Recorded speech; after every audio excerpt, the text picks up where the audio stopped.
ಇವತ್ತಿನ ಶುಭ ಪ್ರಸಂಗದಲ್ಲಿ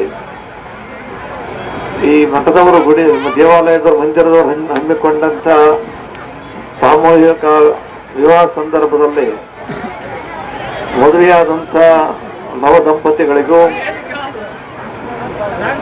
ಮತ್ತು ಈ ವರ್ಷದ ಅಂದರೆ 26ನೇ ಸಾಲಿನ PUC ದ್ವಿತೀಯ ವರ್ಷದ ಈ ಒಂದು ಫಲಿತಾಂಶದಲ್ಲಿ ಜಿಲ್ಲೆಗೆ ನಮ್ಮ ಸುರಪುರಕ್ಕೆ ಪ್ರಥಮ ಸ್ಥಾನವನ್ನು ಗಳಿಸಿಕೊಟ್ಟಂತ ಕುಮಾರಿ ವಿದ್ಯಾರ್ಥಿನಿಯರಿಗೂ ಮತ್ತು ಪಾಲ್ಗೊಂಡಂತ ಎಲ್ಲ ಶರಣ ಶರಣಿಯರ ಅಂತರಾತ್ಮದಲ್ಲಿ ವಿರಾಜಮಾನರಾಗಿವರು ನಿಮ್ಮೆಲ್ಲರ ಆರಾಧ್ಯ ದೇವರಿಗೆ ಶರಣಾರ್ಥಿಗಳು. ಅರ್ಧರಾತ್ರಿಯಲ್ಲಿ ಎದ್ದು ಹೋದವರೆಲ್ಲ ಗೌತಮ ಬುದ್ಧರಾಗೋರಿನಯ್ಯ, ಸನ್ಯಾಸ ಸ್ವೀಕರಿಸಿದವರೆಲ್ಲ ಶಂಕರಾಚಾರ್ಯರಾಗೋರಿನಯ್ಯ,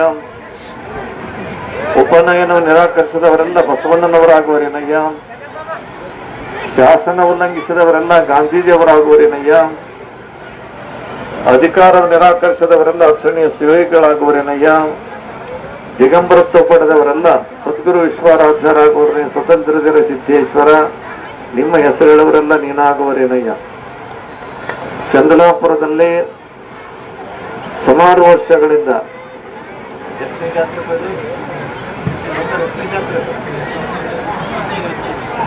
15ನೇ ಜಾತ್ರೆ ಬಹಳ ವೈಭವದಿಂದ ಪ್ರತಿ ವರ್ಷನೂ ಕೂಡ ಬಹಳ ಭಕ್ತಿ ಶ್ರದ್ಧೆ ಗುರುವಿನ ಮೇಲೆ ಇಟ್ಟಂತ ನಂಬಿಕೆಯಿಂದ ನೀವೆಲ್ಲರೂ ಕೂಡ ಊರನವರು ಬಂದಂತವ್ರು ಎಲ್ಲರೊಂದಿಗೆ ಸಹಾಯ ಸಹಕಾರ ಪ್ರೀತಿ ಗೌರವವನ್ನು ತೋರಿಸುವಂತ ಜಾತ್ರೆ ಬಹಳ ವೈಭವದಿಂದ ಮಾಡಿಕೊಂಡು ಬಂದಂತವರಾಗಿರಿ. ಈ ವರ್ಷ ಸ್ವಲ್ಪ ಜನ ಹೆಚ್ಚಿದ್ದಂಗೆ ಕಾಣಿಸ್ತದೆ, ಟೈಮ್ನು ಬಹಳ ಇತ್ತು. ಆದ್ರೂ ಬರೋದ್ರೊಳಗಾಗಿ ನಮ್ಮ ಸದಾ ಸಂಚಾಲಕರು ಹೇಳಕತ್ತೀವಿ, ರಾತ್ರಿ ಬಹಳ ಆಗ್ಯದ, ತೇರ ಆಜು ಬಾಜು ಯಾರ್ಯಾರು ಬಾಡ್ರ ಅಂತ ತಿಳ್ಕೊಂಡು ನಿಮ್ದು ಒಂದು ವರ್ಷ ತೇರ 2 ವರ್ಷ ಸ್ವಲ್ಪ ಹೆಚ್ಚ ಕಡಿಮೆ ಮಾಡಿತ್ತದು, ಅಂದ್ರೆ ಬಹಳ ಸ್ಪೀಡ್ ಹೋಗಿ ಬಂತು.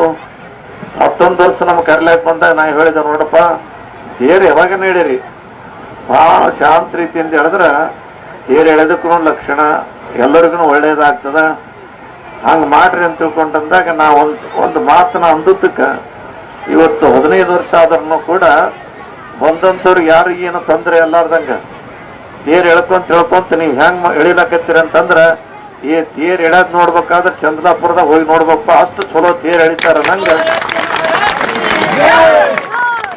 ನೀವೆಲ್ಲರೂ ಕೂಡ ಬಹಳ ಭಕ್ತಿಯಿಂದ ಇಲ್ಲಿ ಯಾರಿಗ್ಯಾರು ಹೇಳೋರಿಲ್ಲ, ಯಾರಿಗ್ಯಾರು ಕೂಡ್ರ ಅನ್ನೋರಿಲ್ಲ, ಯಾರಿಗ್ಯಾರು ಬರ್ರಿಯಪ್ಪ ಅನ್ನೋರಿಲ್ಲ.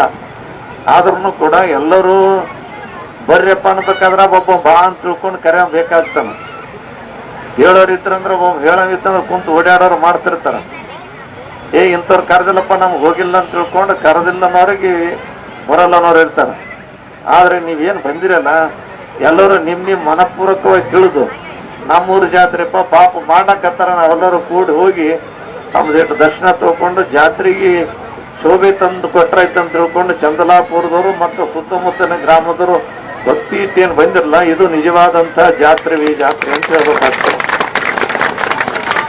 ಜಾತ್ರೆ ಇದರದ ಅರ್ಥ ಏನಂತ ಕೇಳಿದ್ರೆ ಎಲ್ಲರೂ ಪ್ರೀತಿಯಿಂದ ಸೌಹಾರ್ದತೆಯಿಂದ ಸ್ನೇಹದಿಂದ ಬಹಳ ಒಳ್ಳೆ ಹುರುಪಿನಿಂದ ಮಾಡತಕ್ಕಂಥ ಕಾರ್ಯಕ್ರಮಕ್ಕೆ ಜಾತ್ರೆ ಅಂತ ಕರೆಯುವಂಥವ್ರು ಆಗ್ತಾರೆ.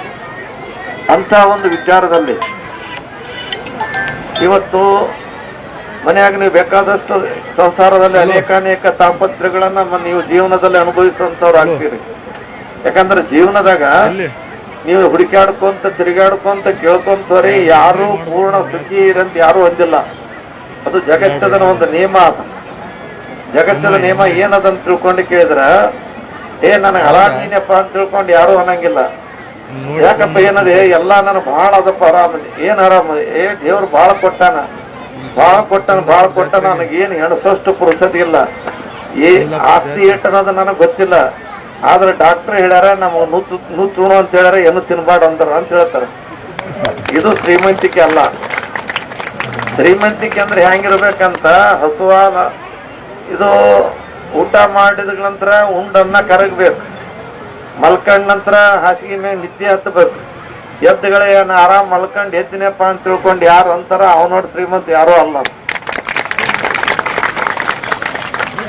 ಬಡವ ಬಗ್ಗರಲ್ಲಿ ಕೂಡ ದೈವತ್ವ ಭಾವನೆ ಕಾಣ್ತೀವಿ. ದೇವ್ರು ಇಲ್ಲ ಅಂತ ತಿಳ್ಕೊಂಡಂತ ಹಚ್ಚಿರ್ತಾರೆ ಎಲ್ಲರೂ.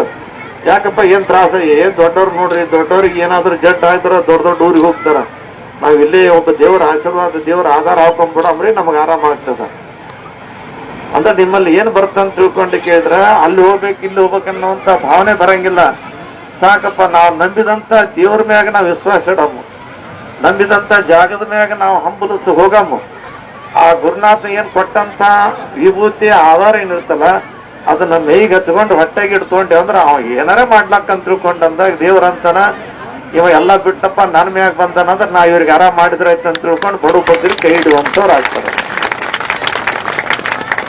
ಯಾಕಂದ್ರೆ ನಾವು ಬಡವರಿವಿ ಶ್ರೀಮಂತರು ಸುಖವಾಗಿರ್ತಾರ ಅಂತ ತಿಳ್ಕೊಂಡಂದ್ರ ಅದು ಮಾತಾಡ್ತಲ್ಲ.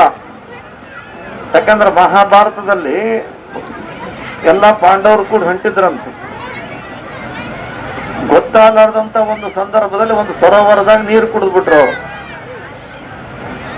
ಆ ಸರೋವರದ ನೀರು ಕುಡಿದಾಗ ಆ ನೀರಿನ ಗುಣಧರ್ಮ ಏನಿತ್ತಂದ್ರೆ ಅಲ್ಲಿದ್ದಂತ ಬಕ ಪಕ್ಷಿಗೆ ಕೇಳಲಾರ್ದೆ ಯಾರು ನೀರು ಕುಡಿಬಾರದು. ನೀರು ಕುಡಿದ್ರ ಅಂತಂದ್ರೆ ಅಲ್ಲೇ ಎಲ್ಲಿ ಕುಡಿದ್ರೆ ಅಲ್ಲೇ ಬಿದ್ದು ಸತ್ತು ಹೋಗ್ಬರ್ಬೋದು. ಅವ್ರ ಪಾಪ ಹೊಸ ಮಂದಿ ಬೇಕಾದಂತ ಎದುರು ಬಂದ್ರೆ ಯುದ್ಧ ಆಡ್ತಿದ್ರು. ಆದ್ರೆ ಅಂತ ಮಾಯಾವಿ ಅಂತ ಒಂದು ಗೊತ್ತಿರ್ಲಾರ್ದಂತ ವಿದ್ಯೆದ ಬಗ್ಗೆ ಅವ್ರಿಗೆ ಹೆಂಗ್ ಗೊತ್ತಾಗ್ಬೇಕು? ಹೋಗಿ ಹೊಸ ಮಂದಿ ನೀರು ಕುಡಿದ್ರು, ಹಂಗೆ ಬಿದ್ದರು, ಮಲ್ಕಂಡಲ್ಲಿ ಸತ್ತು ಹೋಗ್ಬಿಟ್ರು. ಅವಾಗ ಧರ್ಮರಾಜ್ ಹೋದಂತ ಇದ್ರಾಗ ಏನೋ ಇದ್ದಂಗೆ ಕಾಣ್ತದ, ನಾ ನೀರು ಕುಡಿಬಾರ್ದು ಅಂತ ತಿಳ್ಕೊಂಡು ಹಂಗ ಆ ಕಡೆ ನಿಂತು ನೋಡಿದ. ಒಂದು ಬಕ ಪಕ್ಷಿ ಕೂತಿತ್ತು. ಆ ಬಕ ಪಕ್ಷಿ ಕೇಳಿದಂತ ಅಲ್ಲ, ನಾ ಗೊತ್ತಿಲ್ಲಾರ್ದಂತ ನಮ್ಮ ಅಣ್ಣತಮ್ಮರು ನೀರು ಕುಡಿದು ಸರ್ತ್ ಹೋಗ್ಯಾರ, ಮತ್ತೆ ಹ್ಯಾಂಗ್ ಮಾಡ್ಬೇಕು ಅಂದ್ರೆ ಈ ನೀರಿನ ಈ ಸರೋವರದ ಒಂದು ಗುಣಧರ್ಮದ ನೀರು ಕುಡಿಬೇಕಾದ್ರೆ ನನಗೆ ಕೇಳಿ ನನ್ನ ಅಪ್ಪಣಿ ತಗೊಂಡು ಕುಡಿಬೇಕು. ಅಪ್ಪಣಿ ತೋಲಾರ್ದಕ್ಕ ಹೋಗ್ಯಾರ, ಮತ್ತೆ ಅಪ್ಪಣಿ ತೋಲಾರ್ದಕ್ ಹೋಗ್ಯಾರ ಅಂದ್ರ ಅವ್ರ ತಪ್ಪಲ್ಲ, ಏನೋ ಬಾಯಾರಿಕೆ ಆಗ್ಯದಂತ ಕುಡ್ದಾರ. ಅದ ನಿಸರ್ಗ ನಿಯಮ, ಅದು ಹಸಿವೆ ಆದಾಗ ಊಟ ಮಾಡ್ತಾರ, ನೀರಡಿಕೆ ಆದ ನೀರು ಕುಡಿತಾರ. ಪಾಪ ಇಲ್ಲಿ ಎಲ್ಲ ಇದ್ದಂತ ಇದಕ್ಕೆ ನಾಲ್ಕ ನೀಜ್ ಅಂತ ಗೊತ್ತಿಲ್ಲ, ಕೇಳ ಕುಡ್ದದ. ಅದಕ್ಕೆ ಏನ್ ಮಾಡ್ಬೇಕು? ಏನೂ ಇಲ್ಲ, ನಾನೀಗೊಂದು ಮಾತು ಕೇಳ್ತೀನಿ, ಮಾತಿಗೆ ಉತ್ತರ ಕೊಟ್ಟೆ ಅಂತಂದ್ರೆ ನಿಮ್ಮ ಅಣ್ಣತಂಬ್ರನು ಹೇಳ್ತಾರ, ಮತ್ತೆ ನೀನು ನೀರು ಕುಡ್ಲಕ್ ಅನುಕೂಲ ಆಗ್ತದ. ಹೇಳಿ ಕೇಳಿ, ನನಗೆ ಎಷ್ಟು ಸಾಧ್ಯ ಆದಷ್ಟು ಇಲ್ಲ, ಒಂದೇ ಮಾತಿನಾಗ ಇರ್ಬೇಕು. ಅಂದ್ರೆ ಜಗತ್ತಿನಾಗ ಪ್ರಪಂಚದಲ್ಲಿ ಅತಿ ಆಶ್ಚರ್ಯಕರವಾದಂತ ಬಹಳ ಗಾಬರಿ ಆಗಂತ ಮಾತು ಯಾವ್ದು ಅಂತ ಕೇಳ್ತಂತದು. ಬಹಳ ಗಾಬರಿ ಆಗಂತ ಮಾತು ಯಾವುದು? ಧರ್ಮರಾಜ್ ವಿಚಾರ ಮಾಡಿದ, ಏನ್ ಹೇಳೋದು? ಒಂದೇ ಮಾತಿನಾಗ ಹೇಳ್ಬೇಕು. ಒಂದೇ ಮಾತಿನಾಗ ಹೇಳಿಲ್ಲ ಅಂದ್ರೆ ನನಗೂ ನೀರು ಸಿಗಂಗಿಲ್ಲ, ನಮ್ಮ ಸತ್ತವರ ಅಣ್ಣತಮ್ಮಜರನ್ನು ಹೇಳಂಗಿಲ್ಲ. ಅದಕ್ಕೆ ಅವಂದಂತ ಒಂದು ಮಾತು ಏನಂದಂತ, ಜಗತ್ತದಾಗ ಆಶ್ಚರ್ಯಕರವಾದ ಮಾತು ಯಾವ್ದಂತ ಕೇಳಿದ್ರ, ನಾವು ಹುಟ್ಟಿ ಬಂದಿರ್ತೀವಿ ಅದು ನಮ್ಗೆ ಗೊತ್ತಿರಂಗಿಲ್ಲ, ಸಾಹಿತ್ಯ ಅನ್ನೋದು ಎಲ್ಲರಿಗೂ ಗೊತ್ತಿರ್ತದ. ಎಲ್ಲರಿಗೂ ಸಾಹಿತ್ಯ ಅನ್ನಂತ ಒಂದು ಮಾತು ಗೊತ್ತಿದ್ರು ಇನ್ನ ಗಳಿಸ್ಬೇಕು ಅಂತ ತಿಳ್ಕೊಂಡು ಸಾಯುವವರೆಗೆ ಗಳಿಸ್ಕೊಂತ ನಾನು ಸಾಯ್ತೀನಪ್ಪ, ಬಿಟ್ಟು ಹೋಗ್ತೀನಿ ಅನ್ನೋಂಥ ಕಲ್ಪನಾ ಯಾರಿಗಿಲ್ಲ. ಇದಕ್ಕಿಂತ ಆಶ್ಚರ್ಯ ಮಾತು ಯಾವ್ದದ ಪ್ರಪಂಚದಾಗ ಅಂತ ಹೇಳಿದ್ದಂತವ. ಬರೋಬ್ಬರಿ ಹೇಳ್ತಪ್ಪ, ನೀನು ನೀರು ಕುಡಿ, ನಿಮ್ಮ ಅಣ್ಣತಮ್ಮರು ಎದ್ದು ಹೋಗ್ತಾರ, ಆರಾಮ್ ಎದ್ದು ಹೇಳಿ ಅಂತ ತಿಳ್ಕೊಂಡು ಹೇಳಿದ್ದಂತ ಎದ್ದು ಹೋಗುವಂತ. ಅಂದ್ರೆ ಇಲ್ಲಿ ಏನು ಕಾರಣ ಅಂತ ತಿಳ್ಕೊಂಡ ಕೇಳಿದಾಗ ಇದೊಂದು ಕರ್ತಾರನ ಕಮ್ಮಟ. ಅಂದ್ರೆ ಇಲ್ಲಿ ಹೆಂಗ ಅಂತಾರ ಅಂತ ಕೇಳಿದ್ರೆ, ಇಲ್ಲಿ ಈ ಕರ್ತಾರನ ಕಮ್ಮಟ ಅಂದ್ರ ಇವತ್ತು ಏನಾದ್ರೂ ನಾವು ವೆಲ್ಡಿಂಗ್ ಮಾಡಿಸ್ಬೇಕು, ಕೆಪ್ಪಳ ಸಾಮಾನ್ಯ ಮಾಡಿಸ್ಬೇಕಾದ್ರೆ ಸುರುಪುರಕ್ಕೆ ಹೋಗ್ತೀವಿ, ಹೋಗಿ ಅಲ್ಲಿ ಕಂಬಾರ ಬಲ್ಲಿ ಕೊಟ್ಟು ಸಾಮಾನ್ಯ ತಯಾರು ಮಾಡ್ಕೊಂಡ್ ಬರ್ತೀವಿ. ಹಂಗ ಸಾಮಾನ್ಯ ತಯಾರು ಮಾಡಂತ ಜಾಗ ಇದ್ದಂಗ ಅಂತಿದ್ರು. ಸುಮ್ಮ ಹುಟ್ಟುತ್ತರ ಇರಬೇಕು, ಮತ್ತು ಭಗವಂತ ಯಾವಾಗ ಕರಿತಾನ ಅವಾಗ ಹೋಗಿಬಿಡ್ಬೇಕು. ಹುಟ್ಟೋದು ಗೊತ್ತಾಗಿ ಹುಟ್ಟಿಲ್ಲ, ಹೋಗೋದನ್ನು ಗೊತ್ತಿಲ್ಲ. ಅದಕ್ಕೆ ಅನುಭಾವಿಗಳು ಹೇಳ್ತಾರ, ನೀ ಹುಟ್ಟು ಬಂದದ್ದು ನಿನಗೆ ಗೊತ್ತಿಲ್ಲ, ನೀ ಯಾವಾಗ ಹೋಗ್ತಿ ಅನ್ನೋದು ನಿನಗೆ ಗೊತ್ತಿಲ್ಲ, ಹ್ಯಾಂಗ್ ಇರ್ಬೇಕನ್ನೋದು ಮಾತ್ರ ನಿನಗೆ ಗೊತ್ತದ. ಅದನ್ನ ತಿಳ್ಕೊಂಡೆ ಅಂದ್ರ ಜಗತ್ತದಾಗ ಪ್ರಪಂಚದಾಗ ನೀವು ಆದ್ರೂ ಉಳ್ಕೊಂಡು ಹೋಗ್ತಿ ಅಂತ ತಿಳ್ಕೊಂಡು ಹೇಳುವಂತವ್ರಾಗ್ತಾರ. ಹಂಗ ನಾವು ಆದ್ರೂ ಕೂಡ ನಿಮ್ಮ ಭೀಮಾಶಂಕರ್ ಮಹಾರಾಜ ಇದೇ ಭಾಗದಲ್ಲಿ ಹುಟ್ಟಿ, ಇದೇ ಭಾಗದಲ್ಲಿ ಬೆಳೆದು, ಇದೇ ಭಾಗದಲ್ಲಿ ಸಂಸಾರ ಮಾಡಿ, ಎಲ್ಲ ಮಕ್ಕಳು ಮಾಡಿದ ಮರಗಳು ತನ್ನನ್ನು ತಾನು ತಿಳ್ಕೊಂಡ ಹೌದಂದ ಎಲ್ಲ ಅಂದ. ಕೊನೆಗೆ ವಿಚಾರ ಮಾಡಿದ, ನಾ ಪ್ರಪಂಚ ಅನ್ಕೊಂತ ಬರೀ ಹೆಂಡ್ರು ಮಕ್ಕಳು ಈ ಸಂಸಾರ ಅಂತ ತಿಳ್ಕೊಂಡ್ರೆ ಈ ಸಂಸಾರ ನನಗೆ ಇಲ್ಲೇ ಮನೆಯಾಗಿಡ್ತದ, ಈ ಸಂಸಾರ ಬಿಡಬೇಕು, ಬಾಹ್ಯ ಪ್ರಪಂಚಕ್ಕೆ ಬರ್ಬೇಕಂದ್ರೆ ಹೊಸ ಸಂಸಾರ ಆಗ್ಬೇಕು. ನಾನು ಹೊಟ್ಟೆಯಾಗಿ ಹುಟ್ಟಿದಂತ ಮಕ್ಕಳು ನನ್ನ ಮಕ್ಕಳು ಅನ್ಬಾರ್ದು, ನನ್ನ ಅನುಭವದಿಂದ ಹುಟ್ಟಿದಂಥವ್ರು ಅಂದ್ರೆ ನನ್ನ ದೀಕ್ಷಾದಿಂದ ಹುಟ್ಟಿದಂಥವ್ರು ಅವರೆಲ್ಲ ನನ್ನ ಸಂತತಿ, ಅದೇ ಕುಟುಂಬ ಅಂತ ತಿಳ್ಕೊಂಡು ನಾವು ಹೋಗಬೇಕು. ಅಂದಾಗ ಮಾತ್ರ ನಾ ಉಳ್ಕೊಂತೀನಿ ಅನ್ನುವಂತ ಒಂದು ವಿಚಾರಕ್ಕೆ ಅನುಗುಣವಾಗಿ ಆ ಭೀಮಾಶಂಕರ್ ಮಹಾರಾಜ್ ಏನ್ ಮಾಡಿದ್ನಂತಂದ್ರೆ, ಇದು ಪ್ರಪಂಚ ಅನ್ನುವುದು ಬಹಳ ದುಸ್ತರ ಅದ, ಈ ಪ್ರಪಂಚಕ್ಕೆ ಹಿಡ್ಕೊಂಡ್ನಂದ್ರೆ ನಾನು ಪ್ರಪಂಚದಾಗ ನಾವು ಅವ್ರು ಸತ್ತಾರ ಇವ್ರು ಸತ್ತಾರ, ನಮ್ಮ ಮನ್ಯಾಗನು ಬಹಳ ಮಂದಿ ಸತ್ತಾರ, ಆದ್ರೆ ಅವ್ರಂಗ ನಾನು ಹಾದ್ನಂದ್ರೆ ನಾನು ಸತ್ತೋರಂಗ ಒಬ್ಬ ಹಾತೀನಿ, ನಾ ಸತ್ತೋರಂಗ ಆಗ್ಬಾರ್ದು, ಇದ್ದೋರಂಗ ಆಗ್ಬೇಕಂತ ತಿಳ್ಕೊಂಡು ಪ್ರಪಂಚದಲ್ಲಿ ಇದ್ರೂ ಕೂಡ ಅನುಭವಕ್ಕೆ ಬಂದು ಆಧ್ಯಾತ್ಮ ಕಡೆಗೆ ಬಂದು ಇವತ್ತು ದಿನ ಅಲ್ಲ, ನನ್ನ ದಿನ ಕೇವಲ ನಮ್ಮ ಮನೆತನದವ್ರು ಅಷ್ಟೇ ಮಾಡುವಂಥದ್ದಲ್ಲ, ನನ್ನ ಎಲ್ಲಾ ಅನುಭವದ ಶಿಷ್ಯರು ಕೂಡಿ ಮಾಡ್ಲಿ, ನಮ್ಮ ಊರವ್ರನ್ನವ್ರು ಮಾಡ್ಲಿ, ತೇರಾಗ್ಲಿ, ಅದಕ್ಕೆ ನಮ್ಮ ತುಮಕೂರು ಅಪ್ಪನು ಬರ್ಲಿ ಅಂತ ತಿಳ್ಕೊಂಡು ಅವ್ರ ವಿಚಾರ ಇರ್ಬೋದು. ಅವ್ರು ನಡ್ಕೊಂಡ ದಾರಿಗಾಗಿ ಇವತ್ತಿನ ದಿವಸ ಅವ್ರ ಹೆಸರಲ್ಲಿ ತೇರ್ ಹೇಳಕತ್ತಿರ್ಲಿಲ್ಲ.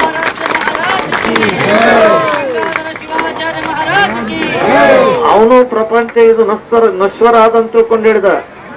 ಪ್ರಪಂಚ ಎಂಬುದು ಬಲು ಕಷ್ಟ, ಇದು ಯಾರ ಸುಳ್ಳೆ ಮಾಡಿಟ್ಟ ನೀವೆಲ್ಲ ಅಂತೀರಿ ಅದಕ್ಕೆ. ಪ್ರಪಂಚ ಇದು ಬಹಳ ಕಷ್ಟದಿದು, ಇದಕ್ಕೆ ಯಾರೋ ಸುಮ್ಮನೆ ಮಾಡಿಟ್ರೆ ಇದು ಯಾರಿಗೂ ಗೊತ್ತಿಲ್ಲ. ಅವ ಮಾಡ್ಯಾನಂತ ಮುಚ್ಚೆ ಮಾಡ್ಯಾನಂತ ಮಗ ಮಾಡ್ತಾನ, ಮಗ ಮಾಡಿದ ನಂತರ ಮೊಮ್ಮಗ ಮಾಡ್ತಾನ, ಹಿಂಗೆ ಮಾಡ್ಕೋತೇ ಹೊಂಟ್ರ. ಆದ್ರೂ ಇದ್ರ ಒಳಾರ್ಥ ತಿಳ್ಕೊಂಡಿಲ್ಲ. ಒಬ್ಬ ಗುರುವಿನ ಬೆನ್ನ ಹತ್ತಬೇಕು, ಪ್ರಪಂಚ ಬಿಡಬೇಕು. ಗುರುವಿನ ಬೆನ್ನ ಹತ್ತಿದಾಗ ಮಾತ್ರ ಜೀವನ ಉಳಿಯುವಂಥದ್ದು ಆಗ್ತದ. ನವಲಗುಂದ ನಾಗಲಿಂಗ ಶರಣರ ಬಗ್ಗೆ ನೀವೆಲ್ಲ ಕೇಳಿರ್ಬೋದು. ನವಲಗುಂದ ನಾಗಲಿಂಗ ಶರಣರು ಅವ್ರ ಸಂಗಟ ಒಬ್ಬ ಯಾವಾಗ್ಲೂ ಶಿಶುಮಾಗ ಇರ್ತಿದ್ದ, ತವನಪ್ಪ ಅಂತೇಳಿ. ಅವನಿಗೆ ಎಲ್ಲಿ ಬಂತಲ್ಲಿ ಕರ್ಕೊಂಡು ಹೋಗ್ತಿದ್ರು. ಅವಾಗೆಲ್ಲ ಮನೆಯವ್ರು ಅಂತಾರೆ, ಇದು ಸಂಸಾರ ಬಿಟ್ಟು ತಿರುಗ್ತದ, ಇದೇನು ಮನಿ ತಂದು ಹಾಕೋದಿಲ್ಲ, ಮಕ್ಕಳಿಗೆ ನೋಡಂಗಿಲ್ಲ, ಸಂಸಾರ ಇಲ್ಲ, ಮಕ್ಕಳು ದೊಡ್ಡವರಾದ್ರು ಇದು ಕೊಡೋದು ಗೊತ್ತಿಲ್ಲ, ತಗೊಳ್ಳೋದು ಗೊತ್ತಿಲ್ಲ, ಲಗ್ನ ಗೊತ್ತಿಲ್ಲ, ಮುಹೂರ್ತ ಗೊತ್ತಿಲ್ಲ, ಇದು ಹಿಂಗಾದ್ರೆ ಹ್ಯಾಂಗ ಅಂತ ತಿಳ್ಕೊಂಡು ಅನ್ಕೊಂತಿರ್ತಿದ್ರು. ಅವ ಬಾಲ್ಯತ್ತವನೇ ಅಂತ ತಿಳ್ಕೊಂಡು ಎಲ್ಲ ಕರ್ಕೊಂತ ರಾಶಿ ಇದ್ದ ಜನನು ಅಲ್ಲೇ ಬಲ್ಯ ಗಿಟ್ಟ ಕೂಡ್ತಿದ್ದ. ಹಿಂಗೆ ಮಾಡ್ಕೊಂತ ತವನಪ್ಪನ ಸಂಸಾರ ಹಾಳಾಗ್ಲಕ್ಕ.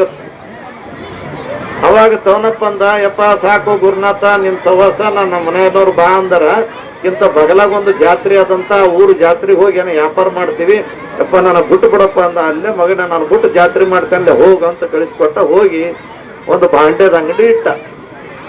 ಮತ್ತೆ ಬರೇ ಗುರುವಿನಿಂದ ಸಂಗಾಟ ತಿರುಗಾಡಿದನಿಗೆ ವ್ಯಾಪಾರ ಹೆಂಗ್ ಗೊತ್ತು, ಬಾಂಡೆದ ಅಂಗಡಿ ಬಾಂಡೆ ಮಾರ್ಬೇಕನ್ನೋದು ಕಲಾನ ಹೆಂಗ್ ಗೊತ್ತಾಗಬೇಕು. ನಡೀತು 1 ದಿವಸ ಆಯ್ತು, 2 ದಿವಸ ಆಯ್ತು, ಒಬ್ರು ಗಿರಾಕಿನೇ ಬರಲಿಲ್ಲ. ಇವ ಗುರುಗಳ ಸಂಗಟ ಮಠ ಮಂದಿರದ ತಿರುಗಾಡಿದ ಮನುಷ್ಯ, ಇವ ವ್ಯಾಪಾರ ಮಾಡಿದವಲ್ಲ. ಅದು ಹೆಂಗ್ ಮಾಡ್ಬೇಕಪ್ಪ, ಗಿರಾಕಿಗಳಿಗೆ ಹೆಂಗ್ ಕರ್ಕೋಬೇಕು ಅನ್ನೋದನ್ನು ಗೊತ್ತಿಲ್ಲ. ತಿರುಗಾಡಿದ ಕುಂತ ಯಾವ ಒಂದು ಗಿರಾಕಿನೂ ಬರಲ್ಲ. 3 ದಿನ ಮ್ಯಾಗ ಗುರುನೇ ಹಾದ್ನಂತ ಅವನ ಬಲ್ಲಿ. ಯಾಕೆ ಲೇತವನೇ ಏನ್ ನಡದಪ್ಪ, ಯಪ್ಪ ನಿನ್ ಸಂಗಟ ತಿರುಗಾಡಿನಿ, ಹಿಂಗ್ ವ್ಯಾಪಾರ ಇಲ್ಲ ಏನಿಲ್ಲ, ಹಿಂಗ ನೋಡ ಅಂತಂದಲ್ಲಿ ವ್ಯಾಪಾರ ಮಾಡ್ಲಕ್ ನೀನು ಬರ್ಲದೆ ಅಂದಂತಾವ. ಅಲ್ಲಪ್ಪ ನಾ ಇದು ಬಾಂಡೆ ಸಾಮಾನು ಅಂಗಡಿ ಹಾಕಿನಿ, ಒಬ್ರು ತಗೊಲಾಗ್ಯಾರ ನಮ್ದು. ನಿನಗೆ ಹೆಂಗ್ ತೋತಾರಲ್ಲೇ ತವನೇ, ನಾ ಮಾರ್ತಿ ನೋಡು 1 ತಾಸ್ನ್ಯಾಗ ವ್ಯಾಪಾರ ಮಾಡ್ತೀನಿ ಅಂದವ.